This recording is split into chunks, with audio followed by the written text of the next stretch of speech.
Bonjour à toutes et à tous, bienvenue sur TV Finance pour votre rendez-vous entreprise et innovation à retrouver également sur le site internet du Figaro Économie. Aujourd'hui, nous allons parler ICO, les crypto-monnaies qui subissent un revers considérable sur les marchés financiers en ce début d'année, impactés par la géopolitique et la macroéconomie.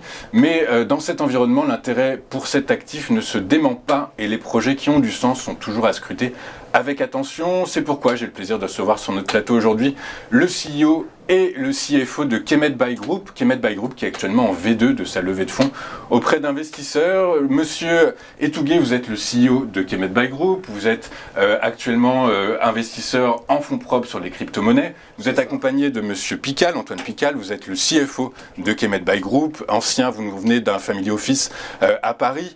Également investisseur en compte propre sur les cryptos. Et messieurs, j'ai envie de vous poser cette première question. Pouvez-vous rapidement et globalement nous présenter l'utilité de votre projet? Alors le Kemet Token est une crypto-monnaie, mais pas que. C'est le nerf central de tout un écosystème à venir basé sur la technologie blockchain. Aujourd'hui, nous savons que pour prendre sa place dans l'économie mondiale, l'Afrique a besoin d'investissements massifs. Certes, il y a déjà des solutions blockchain en Afrique actuellement, mais notre approche est différente car nous avons à cœur de révolutionner la manière de s'implanter dans ce marché en ciblant une communauté qui est la communauté africaine, en apportant des améliorations dans la vie quotidienne, dans des incubateurs de start-up en Afrique, au niveau technologique, au niveau immobilier. Et c'est plus de tout ça qu'on va parler. D'accord. C'est plus de ça qu'il s'agit. Je crois qu'en ayant préparé votre interview, j'ai vu aussi qu'il y avait une association qui était dans les tuyaux. Exactement, oui. Et même dans la manière d'apporter la philanthropie, ça ne sera pas dans le cadre traditionnel de dons à... Non, ça sera plus dans l'encadrement pour que ceux qu'on vient en aide puissent être ensuite acteurs du marché avec leurs idées, vu qu'on souhaite développer notre blockchain, notre écosystème et voilà. Donc vous m'avez dit que vous étiez en V2 de votre levée de fonds. La V1 s'est bien passée globalement? La V1 s'est bien passée, mais justement pour la V2, nous avions besoin de modifier le smart contract pour pouvoir inclure des institutionnels par la suite maintenant. Et donc, raison pour laquelle là, vous êtes avec nous aujourd'hui. Pourquoi donc vous me parlez de token, mais donc pourquoi un token n'est pas une monnaie en fait en réalité, puisqu'on différencie token et monnaie. Une monnaie a sa propre blockchain. Ouais. Un token est hébergé par une blockchain réceptrice. Est-ce que la raison c'est le coût et la fonctionnalité finalement? Oui, totalement. Oui. Totalement. C'est le coût. On va prendre justement le token comme effet de levier pour pouvoir justement mettre en place tout l'écosystème à venir. Donc de la création de la blockchain aux futures plateformes, etc. D'accord. Donc c'est un premier pas en fait finalement vers une forme d'indépendance et la création d'une blockchain propre à votre projet. Exactement. Ok. Alors question très simple, quel est le modèle économique de Kemet Buy Group? Par rapport au modèle économique, je pense qu'il faut revenir sur la définition d'écosystème qu'on veut construire.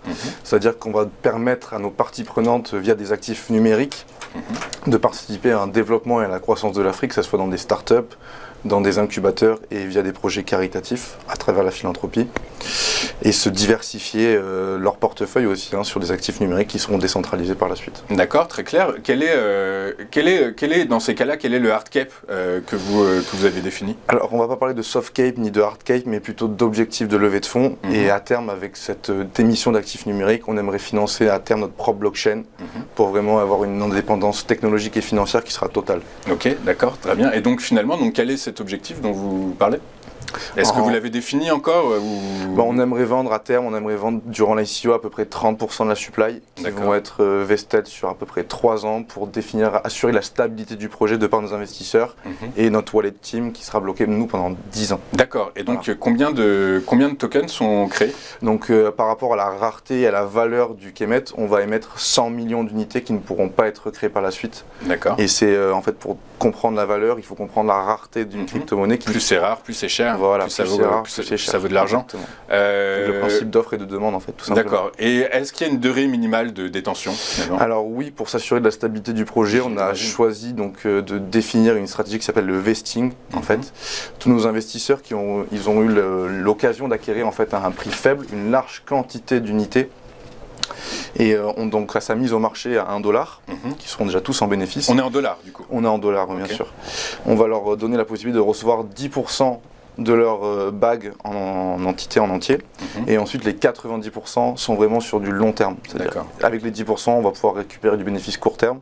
Et sur les 90% autres du portefeuille, ça sera vraiment exponentiel sur du long terme. Sur du long terme. Voilà. Est-ce que le management dont vous faites partie auront des tokens, des Kemet tokens? Bien sûr, bien sûr. On a un wallet team en fait qui sera constitué de 15% de la supply, comme je disais, mais qui va être bloqué pendant 10 ans en fait. D'accord. Donc on va s'assurer nous-mêmes aussi de la stabilité du projet. Une forme de garantie finalement. Une forme de garantie en fait. C'est une forme de garantie, exactement. Je comprends. Est-ce qu'on peut calculer d'ores et déjà le retour sur investissement?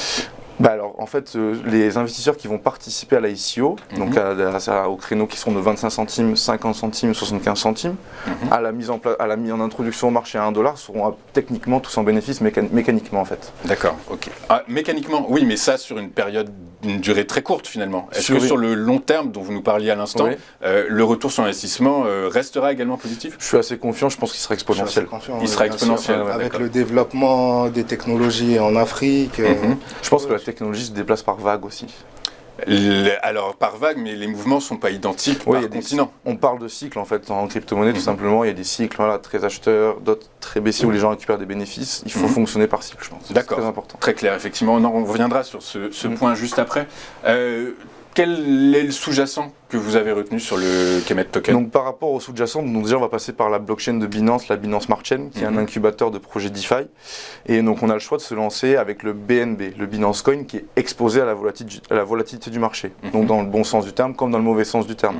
Et notre décision, notre choix a été d'inclure le BUSD, qui est le stablecoin de la Binance Smart Chain, pour vraiment développer notre projet et pas que notre projet soit impacté par le marché à terme. D'accord, je comprends. Mais donc finalement, définir ce sous-jacent comme référent, est-ce que vous dites qu'il est très volatile? Du coup, il n'y a pas un risque quand même que... On va pas passer par le Binance Coin qui lui est indexé au marché, mais par le stablecoin, le BUSD, qui n'est pas indexé au marché, qui est juste calqué sur les variations sont très faibles, qui est calqué sur la valeur du dollar en fait. D'accord, ok, très clair. Merci beaucoup.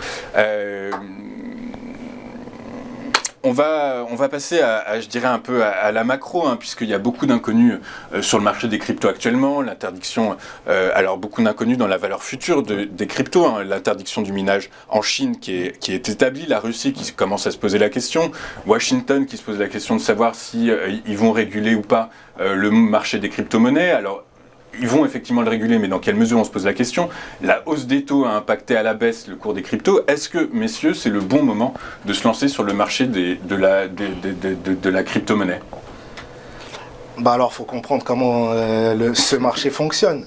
Et à mon sens, c'est toujours très logique que ce soit le bon moment actuellement, quand le marché est en plein crash, de se lancer.